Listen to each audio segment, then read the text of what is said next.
Matriculant results will be released, and it's imperative that matriculants approach these results in a healthy, constructive manner.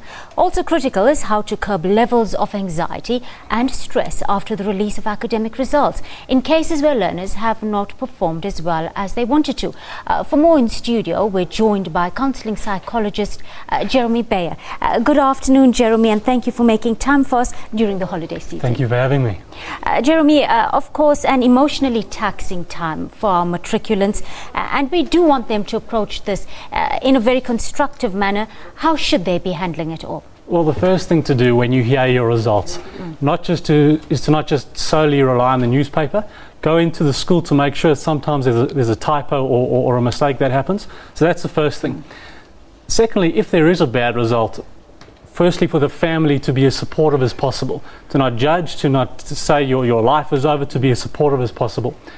Then, as far as the person who receives the mark, to watch out for things like feelings of hopelessness, high levels of anxiety, panic, fear for the future, insomnia, those kind of things. Because what can happen mentally is it can all snowball. Suddenly you think, well, my life's going to go nowhere. I've got no aspirations. I can't reach my goals, and then that can result in a panic attack or high levels of anxiety. All right. In the case of matriculants who have not done as well as they hoped to expected, obvious feelings of disappointment, is it a hotbed for depression? It absolutely is. It is, because people think, well, if I don't get good enough marks, I can't then make that next step, which means after that I won't be able to get opportunities. I won't be able to reach goals. I won't be able to reach my dreams because I haven't required a certain percentage. So absolutely it is, because one of the key symptoms of depression is feelings of hopelessness, and absolutely it's a hotbed for depression because of that specific hopelessness feeling. All right, when it comes to the warning signs that families and community members should look out for, I know you've mentioned some of them, but how do you start to work with this? What are some of the coping mechanisms involved? Okay, as I said earlier, firstly, as supportive as possible, non-judgmental. It's a very stressful time for the person, and it's a moment of extreme that can result in extreme panic. So your role is to provide a safe environment in the house, to say, we're here to support you. Once that's done, you then say, okay, well, what can we then do going forward? Can you get a remark from the school? Can you look into supplementary exams? Do you perhaps want to rewrite your matric? Because there are those avenues.